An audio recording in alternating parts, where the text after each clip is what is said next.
வணக்கம். Morgan Stanley அதாவது Sensex வந்து 1,00,000 அதாவது ஏறும் பட்சத்தில் ஜூன் 26க்குள் 1,00,000 தொடும் அப்படின்னு சொல்லியிருக்காங்க. ஆனால் அந்த க்ரூடு வந்து ரேட் வந்து லோயராக இருக்கணும் அப்படின்னு இதில் வந்து 3 கேஸ் கொடுத்துருக்காங்க. அதாவது 89,000 தொடருக்கு 50% வாய்ப்பு இருக்குது. எப்போ ஜூலை 26.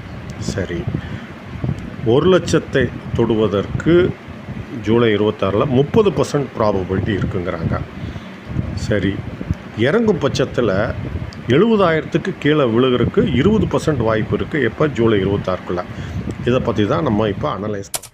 நான் வந்து 3 வருஷ டேட்டாவை எடுத்துக்கிறேன். இது வந்து 1வது வருஷம், இது 2வது வருஷம், இது 3வது வருஷம். இப்போ இந்த 2வது வருஷ டேட்டாவை முதல் வருஷ டேட்டா கூட கம்பேர் பண்ணி பார்த்தா ஏற்றம் இருந்திருக்குது. உங்களுக்கு பார்த்தாவே தெரியும். இப்போ இதிலேருந்து பாருங்கள், இது வந்து எப்படின்னா இங்கே அதாவது இதுதான் இதுக்குள்ளே தான் இந்த முதல் வருஷம் இருந்திருக்கு. அதே இது பாருங்கள், 2வது வருஷம் இங்கே உங்களுக்கு பார்த்தாவே புரியும். பாருங்கள், இது ஏற்றம் தெரிஞ்சிருச்சு. சரி, இப்போ 3வது வருஷத்தை டேட்டாவை இந்த 2வது வருஷத்துக்கு கூட 3வது வருஷத்தை 2வது வருஷத்துக்கு கூட கம்பேர் பண்ணுறேன். கம்பேர் பண்ணனா அந்த ஏற்றம் இல்லை. என்னென்னா இறக்கமும் இருக்கும் ஏற்றமும் இருக்கும். 2 வே ட்ரெண்டு. அதுதான் பிரச்சனை. அப்போ இதோட என்னுடைய அளவுகள் என்னங்கிறத நான் வந்து இப்போ வரும் இதில் சொல்கிறேன். இந்த 1வது வருஷம்,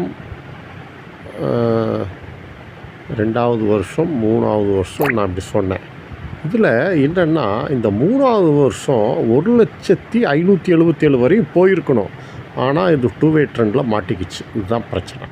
என்னுடைய கணிப்புப்படி வருகிற ஜூலை 26க்குள்ளே மேக்ஸிமம், அது 2 வே ட்ரெண்டு, மேக்ஸிமம் மேலே போனால் 95,739, கீழே வந்து 66,632.